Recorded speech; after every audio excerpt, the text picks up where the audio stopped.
to you, Stanley, for wasting all your genius sitting here. If you're looking to go from being having a restaurant and then thinking of yourself now as a brand and maybe branching out into products, where do you start? Al and I were just talking about this before off stage, that all the best stuff happened off stage. So I'll bring it all here to you guys. But look, in today's world of the TikTokification of the social media world has like completely changed things. And we're just speaking about how there's like chefs and just at-home chefs now who can go viral from day one, from their first post. You know, there's like those of you who might know like Broke Boy Taco. He sold out in 10 minutes out south in his pop-up 2 weekends ago. Or there's Daz's Cooked, who does his cross-sections of his pies over in Ashby Pies. And within a few months, he went to like 20,000 followers. He puts up a new pie, and it sells out in an hour in a shop. So from that ability to scale a brand fast it's never been like that ever before without having to spend. Going into a product, is just so much easier now, because if you can do that first, like we were saying, like all the guys downstairs in that trade show, if they just spent that money getting their stuff to go viral on TikTok or whatever, they would never have to do a trade show again. They could just push out all the time. Yeah. You told me to get the energy levels up, Emma, so you'll be able to, but you'd still do it. There'd still be people who are doing these, but there would be people you can go viral overnight. So like the ability to scale a brand fast, there's never been a world like it is today that you can do that, right? Like it wasn't like that when you started out, right, Al? Like you'd have to get on TV to do that sort of stuff.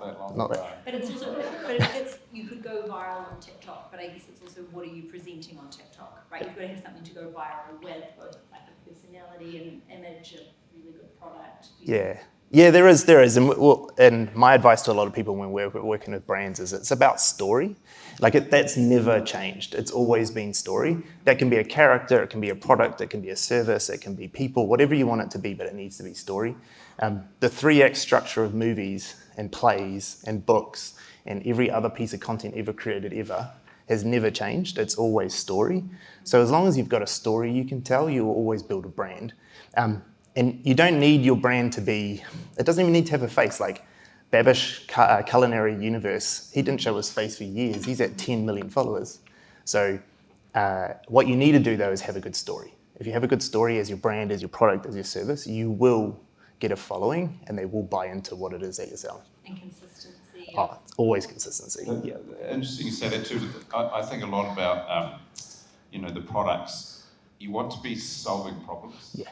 Whether it's meat patties on Tuesday, because we do that because the girls play netball and we don't pick them up till 5:30 or something like that, or your oil, we always we use that, or squeeze a lemon. If we can be solving problems or the hunger problems or helping out, obviously the sources. What's that? For consumers, you mean? Yes, for consumers. Yeah. So it's of course there is of course always storytelling behind all of them. But if you can solve the hunger issues as well, or make people are time poor, and that's a lot of it. So to be able to grab Sid's sauce and dinner's done in 10 minutes, that's a great result for a lot of people. Yeah, we always speak to that too. Like our 3-step selling processes: build relationships or an audience through content, figure out what problem they have, and then solve it. Yeah. And it's the same thing. Every single business in the world does that. I talk about Nike, right? Like Nike had an audience that wanted to play more basketball, wanted to sell more shoes, so they got Michael Jordan. They made a shoe, and then they sold it, right? They solved that problem. It's the same thing. It's the same with food. It's the same with anything.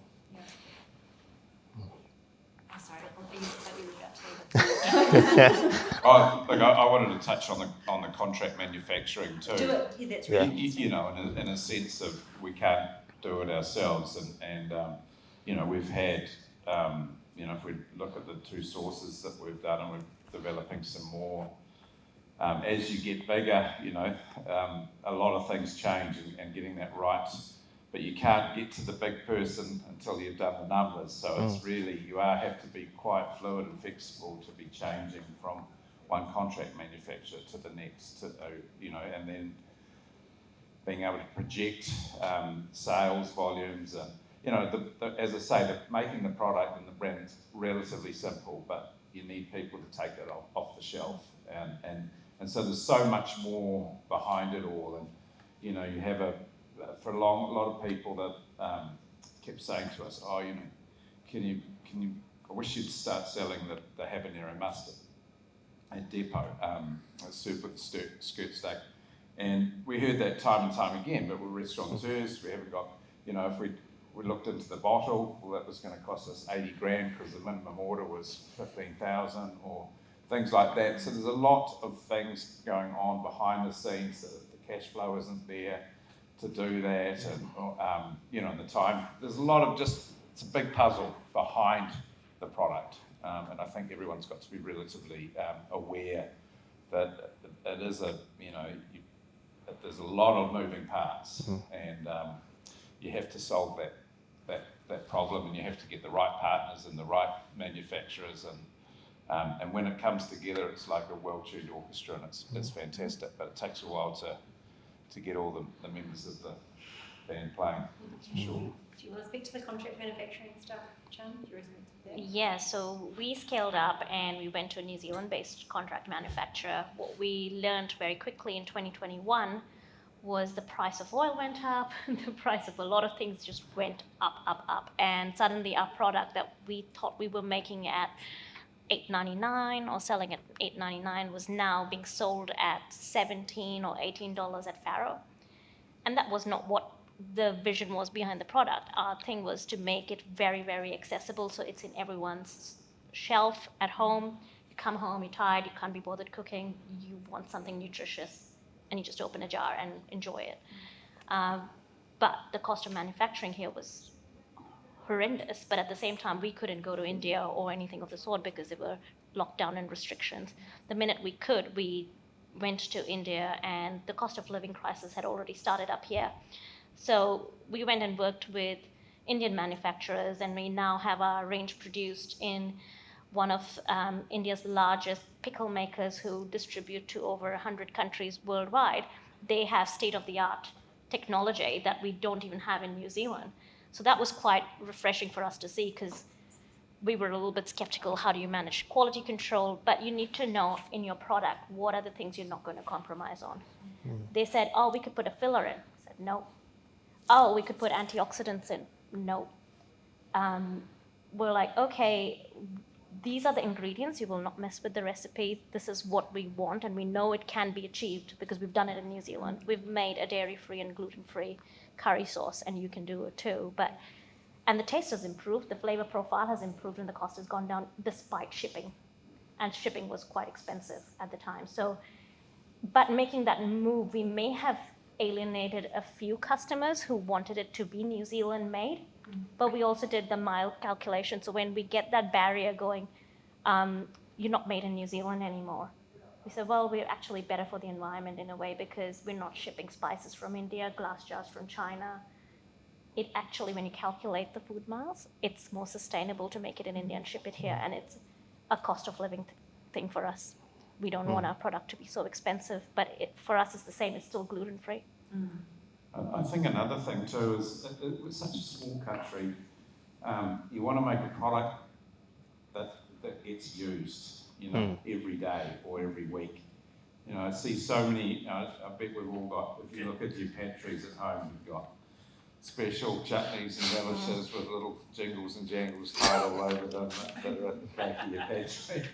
And so, while that's lovely and it's a culinary gift and things like that, there's, you just have to make, it's kind of like one of the New Zealand brands I always loved was Anatof's. No fuss in a plastic bottle, but delicious jam, delicious, really sort of Kiwi relishes and chutneys and preserving.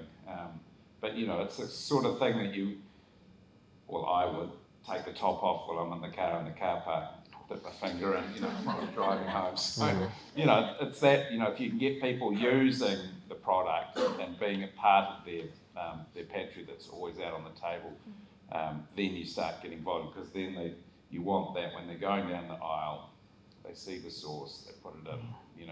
Most of us, I think we shop and we pretty much have the same sort of visuals of the same shop, and we know when we're in that area what we need, and we we see the colour or we see the brand, we just put it in and carry on. Do you think, actually, I was thinking similarly to how in this morning's discussion, Alex was talking about how they had the Peaches Hot Chicken truck and it was basically advertising and promotion and market research until they opened it. Do you think making that your sources in-house for a little bit at a smaller scale was exactly that sort of thing, testing if there was a market? In a way, but I think with the brand for Cassia, it was already there.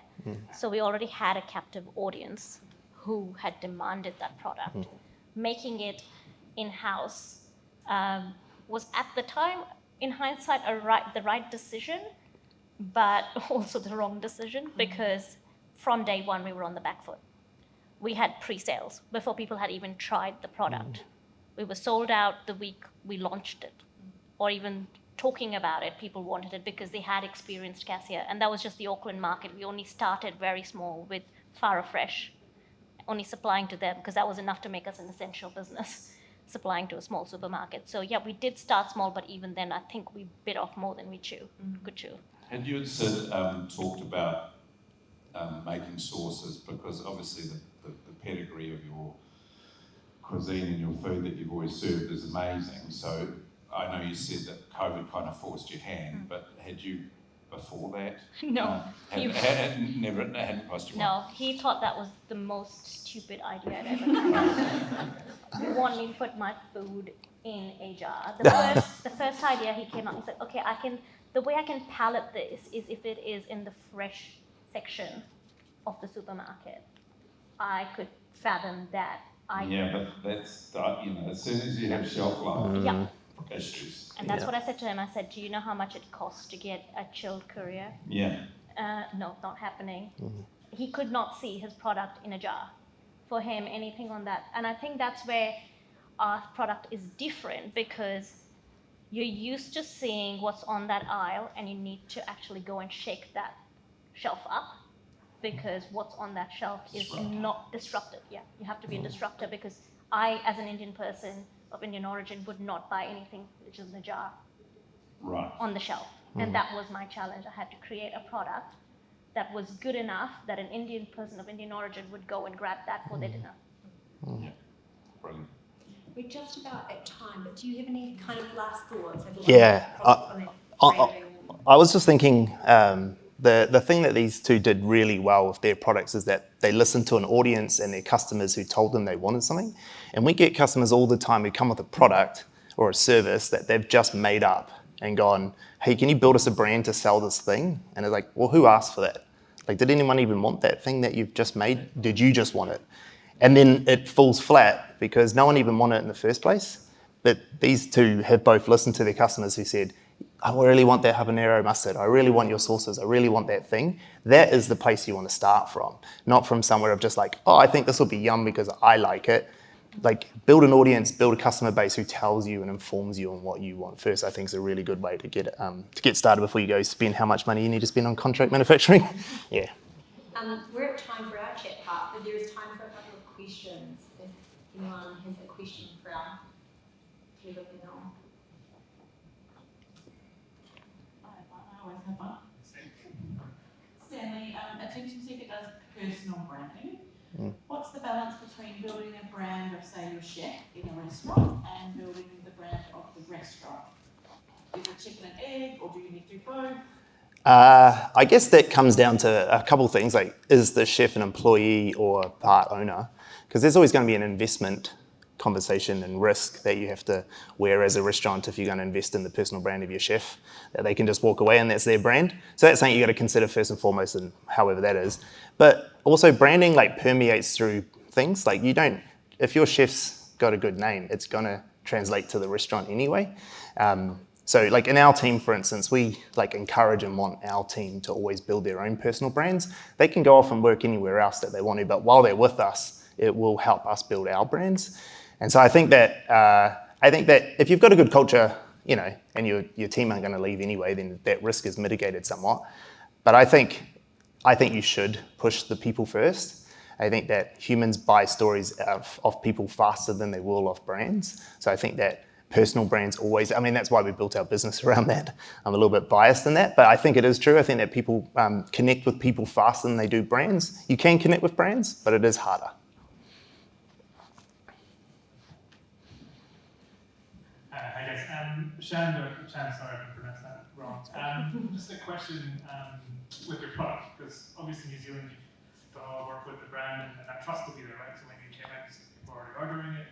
So I guess in New Zealand, it was not a safe bet that you've got that trust customer. Have you expanded overseas, and do you plan to, and would you change the brand to suit, I guess, overseas markets? Great question. We have considered going to, the next stop would be possibly Australia and then the US market, because the model doesn't really change for us in so much that we just tell India to send a container to another country and find a distributor. But our goal, first of all, is to have 100% of New Zealand market first, then look at overseas, because you can, like I said, in my journey with opening a brand or supermarket thing is, you don't want to bite off more than you can chew. And different countries have different food regulations, different labeling regulations. It's way more complex than just creating a product and putting it into a jar or a tub. It is knowing all these things. So I had a crash course in labeling, and labeling requirements within New Zealand and Australia are changing next year in February. So you need to be aware of those food safety things, what certifications are required to get your product over the border. So there's a few more pieces to the puzzle, like Al was saying, that you need to have answers to that fit in properly before you go into it in other markets. And I always say outsource what you don't know. So if we were to go to Australia or the US market, we'd look at partners or distributors there who know the local market, know how to market to that market, because you just can't assume it's the same thing. Yeah, and I add to that, surround yourself with good people that can do the things that you can't do. And, we've just taken on a really amazing FMCG guy, again, saying, that they can understand how you deal with distributors, margins, all those sorts of things, how you squeeze the contract manufacturers once you get volume. And because in grocery, it's kind of good, better, best. I think that's the categories that you use, isn't it? And, you need to know where you sit in those categories. But, again, the money spent on approaching someone like Stanley, again, you just surround yourself with people who are the other cogs to making it successful, for sure. And in New Zealand, we've got a duopoly with the supermarkets. So at your very high risk that one of them will do a category review and just drop you. And the terminology that they use is kind of alien to if you're just used to running a restaurant. I often have to call my consultant and go, hey, they want me to do a review and submit best foot forward in terms of what we can offer them, but I don't know the definitions of this term and that term and that term. So it's just different jargon. And if you've not been part of it, you do need the expertise to go, I can pull 1% here and offer them 2% there, and then shipping is going to cost me this much. I have one more, sorry. Stanley, to you again, sorry. We talked about Generation Alpha this morning and where they're coming up as our future consumers. Where do we need to be at in a marketing and brand sense to meet them? I hope they're not all on social media just yet because they're a bit young. But look, I don't think that, I think people think too much about where are we going to be into the future. Like just worry about today, right now. The social media platforms, even Instagram and Facebook, as old as they are and where they are, they're still, Facebook still has 3 billion users on it. There are still lots of people everywhere. So I wouldn't worry about what's the next thing that these Gen Alphas are going to attack in. They're going to have their own social media that they want to come up through, just like millennials had Instagram, just like Gen Zs have TikTok. They're going to have their own thing. But right now, short form video on all platforms, TikTok, Instagram Reels, YouTube Shorts, whatever it is, that's where you want to be. Gen Alpha will ride that wave for a bit until they get disenfranchised and they find their own social media for whatever they want, just like Gen Z did to Instagram. And how, even the other day, it was a video of ours that went out and went viral about YouTube, and there's all these Gen Zs on there going, YouTube's dead. It's Gen Alpha will come along, they'll steamroll us all again, and they'll do what they do. But right now, TikTok, Instagram, like it is where it is. Like as the new ones approach, have a dabble in it when they come about. But you know, we were all talking about that the other day at work, and who knows? Like, is it a new one? Is Snapchat going to make a comeback? Like, apparently, so there's still people in our team still use it, which blew my mind. But yeah, who knows? But just be amongst where it is right now. Yeah. Okay, I think that's a nice place to end. Thank you so much, you guys. Thank you. Really appreciate all your insights. And so